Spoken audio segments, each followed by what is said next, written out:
Yes, welcome in one and all. This is the 14 Yards Betting Podcast. I'm back, ladies and gents. I'm back to give you some more losers. No, just had myself a bit of Calvin Ridley time away. Done with the world of good. Luckily, I haven't done any Henry Ruggs time away, or dare I say Aaron Rodgers time away. So if you're going to pick one, NFL star over the last since I've been away, I'm guessing meant to get Calvin Ridley the one to choose out of those three. But anyway, there we go. I am vaccinated, so I am. Oh, there's my dog there as well. Come to join us on the podcast. If she goes nuts, that's because of the fireworks, and I've got her on my own whilst my wife is coming home from work. But there we go. This is what we have to part with. So we will crack on right through it. As you can see, Adam and Jack obviously been keeping tabs on things as I've been away, and I've been watching, guys. Been talking sense. It's been good. And Adam, how are you? I'm all good, mate. Yeah, happy not to do the presenting role anymore. I must admit, it's very different, isn't it? It's quite difficult having to remember everything and queue everything up, and just try and get through the other stuff. I can do the talking bit, I can do this bit. It's just trying to remember everything. It is indeed. It is. No, you did a stellar job, mate. You did a stellar job. I tuned in whilst I was away, and Jack, welcome you in. I can see you again. It's relevant in today's tips, but you and the Dolphins, mate. You got to get off that bandwagon, mate. Got to get off that bandwagon. Yeah. I think I'm finished with the Dolphins. I think I might start supporting another team, maybe the Cowboys or something like that this year. But looking forward to a good week 9. It's probably the best week of best slate of matches I'd say in the last couple of weeks. But I suppose the most games I go forward to is the Packers and the Chiefs, Rodgers against Mahomes, and obviously that's not happening now. But still a pretty solid slate, and had a good start last night. I had the Colts -10, which ended up actually luckily enough coming in, even though they were 42-10 up, I think, at one stage. But a win is a win, so good have to crack on for the rest of the slate. It is indeed a winner. Is a winner. You took half the words out of my mouth on my Thursday night preview recap. But Colts 10.5-point favourites. Nearly backdoored it, didn't they? The Jets, like you say, it was a blowout, and the scoreboard makes it look like it's an entertaining game. But once Mike White went out of the game, and that fumble from Ty Johnson, pretty much was game over from that point. Over 46 nearly obviously hit. The Colts needed doing that themselves, and pretty much if you backed a touchdown score, anytime touchdown score, they didn't have the letter C in the name, you pretty much won, to be quite honest. Let's have a look. Hines, Taylor, Elijah Moore, Jack Doyle, Michael Pittman, Pinter, big man touchdown. Don't know if you had him. Did you have him anytime touchdowns, Adam? Strangely enough, no. No. Ryan Griffin. You did. That's good. Well, that doesn't surprise me. Ryan Griffin and Ty Johnson, obviously the other two for the Jets as they nearly backdoored. But Crowder, Carter, Keelan Cole, Zach Pascal, Mo Ali Cox, they've all got season name. They didn't score a touchdown. I think there's maybe one or two others, but narrative and all that. But there we go.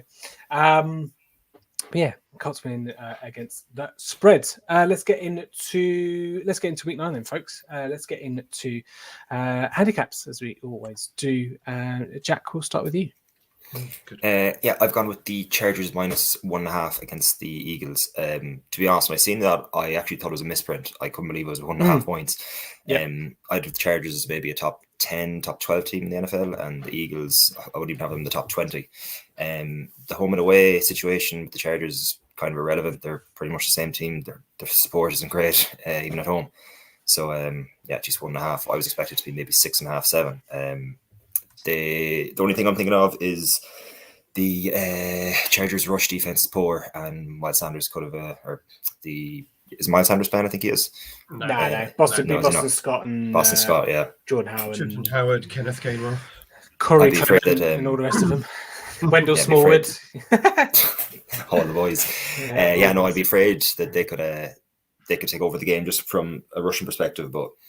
No, 1.5 for the Chargers. I'd probably put it in more than one bet if I'm being honest. Definitely like very confident of this coming in. Yeah, I agree. I had exactly the same thoughts when I looked at that. I was like, surely there's something stinky about that line -1.5. They're begging you to take the Chargers, obviously coming off the back of the defeat by the Patriots. Be interesting to see what that kind of does. But Jalen Hurts obviously is having an QB, and let's say the rush defense there for the Chargers is not great. But same sentiments. I believe when I was looking at it, was kind of my next best. But I'll give you mine in a moment. Adam, what are you going for? The line on the line on that game was the Chargers -3. at the start of the week. So obviously that's moved a little. It's not one for me, that one. I'm out on the Chargers after the last couple of games they've played. I thought they were terrible last week. Herbert didn't look very good. And the Eagles don't have that bad a defense. They should be able to get pressure. So I'm firmly avoiding that one. But I've taken one that's probably even more risky. So I can't really slag off yours too much. I've gone with the Raiders -3. Obviously, it's been a weird week for the Raiders with the bye week and obviously all the rug stuff. Won't bother getting into that. But they're playing a Giants team who don't have many pass catchers at the moment, who don't have a very good offensive line. I think the Raiders will be able to get pressure. Their pass rush is very good. And frankly, the Raiders always seem to figure stuff out. They've actually been better since Gruden left. They've still got decent weapons on offense. Darren Waller's back. I just think they're going to have too much. Daniel Jones has got a weirdly terrible home record since he started. I think he's only got 5 wins or something like that. I think it's like 5-19. Something ridiculous, which is crazy. They might have Kenny Golladay back this week, but other than that, they don't have any pass catchers. Saquon Barkley's out again. I just don't think they're going to be able to put the points where I think the Raiders do. So I've gone with Raiders -3. Yeah, no, I agree. Raiders are still kind of chugging along at the moment, and until I say they've obviously lost Gruden this year, obviously now they've lost Ruggs, and that defense is playing tough this year. So again, should be pretty decent. I also agree with that. That was another one I did look at. The one I went for, what did I go for? I went for the Rams -7 at home against the Tennessee Titans. Tennessee Titans without Derek Henry are just a bit of a different beast, and I think obviously the Rams have got a really good defense to shut down AJ Brown, not necessarily shut them down, but keep them quiet. And I'm not being funny, but Matthew Stafford's putting up a kind of a bit of a charge towards MVP this year. Especially he's maybe had 1 or 2 wobbles. I think in the Chicago game maybe was a wobble way back when, but I think they've just got too much firepower on both sides of the ball. I know they struggled a bit, but against Detroit a couple of weeks ago, but that was kind of a Jared Goff narrative game, I just think they'll be too strong. They'll be able to focus on the run game a bit more. And Adrian Peterson and Jerry McNichols is you can give me 10 worths of those. Even Adrian Peterson in his prime, obviously, would be a different story. But this is a 36-year-old, 14 years in the league, 15 years in the league, Adrian Peterson.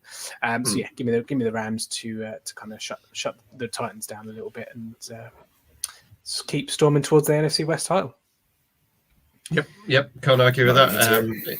Very good. I've got them in a teaser with the Cowboys actually from the start of the week. I managed to get both of them at -7, so that one's gone well for me because it's way over that for the Cowboys now.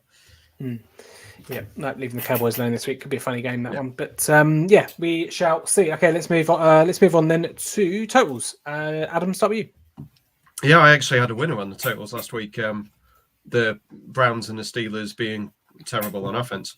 So this week I've gone for another couple of poor offenses. I've gone for the Pats versus Panthers under 41 points. It's another one where the line has been coming down through the week. I think it was 42.5. I will just check. 43 it opened at the start of the week. It's now down to 41. I don't care if Sam Darnold plays. I don't care if PJ Walker plays. Either way, I don't think the Panthers are going to put up much points. Darnold, if he does play, is coming off concussion and a shoulder injury. PJ Walker came in relief the other week and threw 3 out of 22, something like that, completions. They're going to run the ball a lot. The Patriots are going to run the ball a lot. It should be another slow game, much like my pick last week. The Panthers had over 40 carries last week. The Patriots had an 8-minute field goal drive to kill out the game, where they just kept running the ball, kept going down in play. I think it'll be a similar one today, on Sunday for that one. So yeah, Pats versus Panthers under 41. Yeah, lovely stuff. Yeah, I agree with all of that. Jack, what are you gone for? I was actually going to go for the same one as Adam, but I changed last minute to the Vikings against the Ravens under 50 points. My main reason for that is I watched that Cowboys and Vikings game, and I couldn't get over how conservative the play calling was for the Vikings. Look, it's obviously a great win for the Cowboys, but I can't understand how you could pay a quarterback so much money and then barely even use them. Vikings' best player is Dalvin Cook by a mile, so I presume they're just going to keep pushing the ball on him. The Ravens are coming off a bye. The handicap in the game is 6. I'd expect the Ravens to win by more than 6, rush a good bit, and control the clock. 50 points is fair. It's a fairly high number. I decided at the start of this week that I'm never backing over again. Just doesn't seem to ever come in for me. So that's because you always use the word Miami after the word. Yeah, but over on the opponent's points. But yeah, no, under 50 points is what I'm going with, and I promise I'm never going to go for an over bet for this season. Ooh, put that one promise. in. Put that one in your calendars. Great, Jack. I agree with you. I've got unders in the Ravens game as well. Both of these teams combined average on defense only give up 45.8 points, and again, I think this one will be where it's just run games come to the fore, so therefore the clock's going to get chewed. And yeah, I just think Baltimore are going to shut Minnesota down a little bit more than Minnesota might shut the Ravens down. So yeah, I quite like the unders in that one as well. All right, moving on then to anytime that touchdown scorers. I've got a juicy one, so I'll leave that till last. Jack, what are you going for? I've got for Stephon Diggs. I mentioned him last week. He scored against Dolphins last week. I think he was 10-11 as well, the same price. The Bills' offense last week was poor, and he still managed to score. He's got 2 in the last 2 games. Playing against the Jaguars, arguably one of the worst defenses in the NFL. The handicap in that game is 14.5, so obviously the bookies are expecting the Bills to get a good few touchdowns. 10-11 on one of the best wide receivers in the NFL. I'll be taking that all day. Yeah, Adam, you've probably got similar comments to make. Yeah. You've gone the same game. Yeah, same game. I've gone with Emmanuel Sanders this week. He had no receptions last week, and I think that is going to be noted and enforced this week. I think they're going to target him a lot more with in this game against yet another easy opponent. It seems like the Bills have had trash opponents every single week. I mean, I guess it helps playing in the division they're in, but they seem to just be playing terrible teams every single week, and they just keep putting up points. So yeah, I've gone with Emmanuel Sanders 7-4 on William Hills. I thought it was fairly decent odds for him. Yep, that is indeed. Okay, I've gone for a 5-1 shot, ladies and gents. I've gone for Jordan Love to score anytime touchdown score against the Kansas City Chiefs. Jordan Love barely has seen the field this year. Obviously, last year, COVID and all that rest of it. And I just think this is his chance against Kansas City Chiefs, who aren't, let's be honest, are atrocious on defense. They are just not the Kansas City Chiefs that we're all well accustomed to seeing week in, week out. And I think Jordan Love will want to put down a bit of a marker. Obviously, there's murmurs about Aaron Rodgers leaving the end of this season or whatnot. This is Jordan Love's platform to shine. 5-1. I just thought he can run the ball. He had 9 rushing touchdowns in college. None of them in these last year, but he's mobile. 4.7 40-yard dash. I just think this is a perfect chance for him to get down to the goal line or whatever. I don't think he'll have much issues getting through or chopping through Kansas City's defense. Get to the 1 yard line, fake it to Aaron Jones, and then in you go, or AJ Dillon or whatnot. And I can see quite a Packers still scoring a lot of points. So again, 5-1 for a fairly mobile QB. I must admit, I don't know a great deal about him, but it doesn't seem to be a Tom Brady type. Do you know what I mean? I just thought that was a tiny bit big, but for a bit shorter prices, I thought with Devontae Parker likely being out for the Dolphins, Jalen Waddle and Mike Gesicki at 13-10 or around about 1.5-1 or whatever you want to call it, I thought was pretty decent as well. So where did you get the Dolphins odds? I can't find any. They were seemingly off the board everywhere. Where did I get them from? They're on Odds Checker, I think. Yeah, okay, maybe it was props. Sorry, it might have been props. I couldn't find anywhere. Yeah, no, there wasn't any props. Okay. Because I tried to look at Waddle and Gesicki receptions. Yeah, the exact same ones. First look every week. Mike Gesicki receptions. Yeah. I had a few more. Mainly tight ends, which is unsurprising because they're normally good odds. So Taysom Hill, basically a tight end. He's 7-2. He should be back, although Trevor Siemian seems like he's starting. I think Taysom will get a lot of carries, but I got put off that one mainly because Mark Ingram being there kind of put me off. I think he'll get a lot of goal line work. CJ Uzomah. I need to remember that because he made a specific video telling people how to pronounce his name, and everyone always gets it wrong. CJ Uzomah. 3-1 against the Browns. He had a really good game before he crippled himself last year. Albert O. I'm not even going to bother with his one. 11-2 for the Broncos. I believe Noah Fant was either limited or possibly out for the weekend. It's COVID as well, I think. COVID, was it? Yeah, so Albert O at 11-2 on Paddy Power. Kyle Rudolph, I'm struggling today, for the Giants. Again, they don't have many players who can catch the ball. He was down to the half-yard line last week. He's 7-1 to score on Sky Bet. Tyler Conklin gets to play against the Ravens. the Ravens are the worst team in the league against tight ends. So 4-1 for him. For the Vikings, he had 5 receptions last week. Thought it was fairly decent odds. So I know you guys think that one might be a bit lower scoring, but I thought he was fairly high. That was it for me. Just a few all at big odds. I was struggling to find any shorter odds that I liked today. So it was all big ones. Yep, fair enough. Okay, let's find it off then, boys, with the props. Adam, start with you. What did I give you? I gave you Jarvis Landry over 48.5 receiving yards. They don't really have many other players to throw to either, frankly. Baker's injured. He's still playing injured. Fair enough. He's getting through it, but they lost to the Steelers last week. The Bengals defense probably isn't as good as the Steelers. I will admit to that, but they are good. I think the running backs will get a lot of work. I think Chubb and Dearness out of the backfield will probably get a load of targets. And Landry has been used to the short targets all his life. He had 65 yards last week against a better Steelers defense. So I'm surprised to see it's only 48.5 this week. Yeah, lovely stuff. Like it. Jack? I want to say this before I give this tip, just because the abuse I want to get as a Dolphins fan. This is a bet because the Texans are bad as opposed to Dolphins being good. But Myles Gaskin over 55.5 rushing yards, and I have a few stats to back this up. The Texans are giving up over 5 yards on average carry, which is obviously terrible, and 130 yards per game, which is the second most in the NFL. And in the last 7 games, they have allowed 10 running backs to have over 55.5 rushing yards, which doesn't really make much sense when you think about it, but it's on average over 1 a game. Myles Gaskin, he's probably one of the Dolphins' best offensive players. I'm not saying much, but he's pretty good. He's 11-8 anytime touchdown score, which is what I was going to mention before this. It's well worth backing. I think Malcolm Brown's gone on IR, so he obviously won't be taking the goal line carries. It wouldn't be a tip without it wouldn't be a podcast or a Dolphins tip by me. You are very correct there, Jack. What have I got props? I have gone for under 185.5 passing yards at Justin Fields. He's only done it once this season when he obviously has been starting, and that was against the Detroit Lions, and that was only 200 odd or just barely over 200.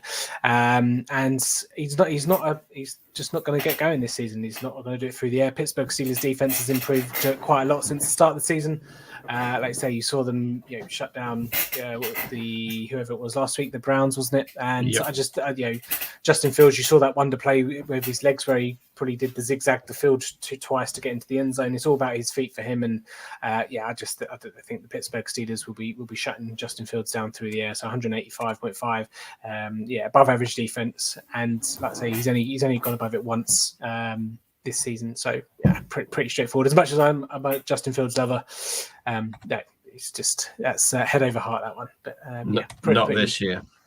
No, not this year. Next year, guys. Next year's Justin Fields MVP. Well, yes, exactly. Yeah, Bears looked a lot better with that other guy play calling, didn't he? But that ginger fella. Oh, the ginger fella was better at quarterback as well, to be fair. But well, yeah. There we go. So there we go. Then, folks, let's have a quick run through all of the bets. And so, handicaps. I've gone Rams -7 against Tennessee. Adam's gone -3 for the Raiders against the Giants, and Jack's gone -1.5 there against the Philadelphia Eagles in Lincoln Financial Field. Not props. No, we don't want that one yet. Best total points. Me and Jack have gone for under 50 in the Vikings and Ravens game, and then Adam's gone under. Oh no, it's not under 49. I don't know why that says under 49, but there we go. It should be, what is it, under 40, Adam? Under 41 now. 41, yeah, now. Cool. That's gone down for a look when I did that. That should be under 41. Hey, it's my first week back. Give me a break. Touchdown scorers, I've gone John Love versus Kansas City at 5-1, and then Diggs and Sanders for Jack and Adam, respectively, against Jacksonville at round about evens, if not a bit big up for Sanders. 7-4. Yeah, for Sanders. Yep. Yeah, way bigger than evens. But I had to try and group them. I had to try and keep the groupage together, didn't I? Keep the guys in the huddle. And then here's as the best prop bets. Justin Fields under 185.5 for me. Jarvis Landry over 48.5 for Adam, and then Myles Gaskin over 55.5 for Jack. There we go, folks. Nice and done. All under 20 minutes. Just a quick shout out to John White. Obviously, gave me a shout. Well, he was in my DMs obviously when I was missing for a couple of weeks and asking if everyone's all right. So that was very nice of you, John. So good shout out to you, my friend. I know we've given you some winners over the years, and I know you're an avid listener. So thank you, and good luck with your winners. Good luck with your bets this weekend, mate. And thanks for checking in on me. But yeah, like I say, I'm back and nice and refreshed from my little break. So yeah. There we go. Betting is all done and dusted. As always, you can get Adam's great previews, which I'm told he's starting early this week because he's got a bit of time off. But I don't know how far he's gotten along with those. But obviously, touchdowntips.com, tdtips.com, at touchdowntips on the Twitter, and at jackt_95 if you want to get him on there as well. At F10 my Britball. For myself, we'll be back next Friday live if you want to join us, or if you're listening. I don't know, listening afterwards. Thank you for your listenership, very much appreciated. I'm off to go to Aldi and go and watch some fireworks on the way back, and go and get some fish and chips whilst I do that. Fish and chips on a Friday night, very rock and roll, guys, very rock and roll. You're right. I'm doing the same. Yeah, I'm doing the same, living the dream. Yeah, it makes sense. But there we go. Yeah, thanks you all so much for listening. We're back next week. Take it easy.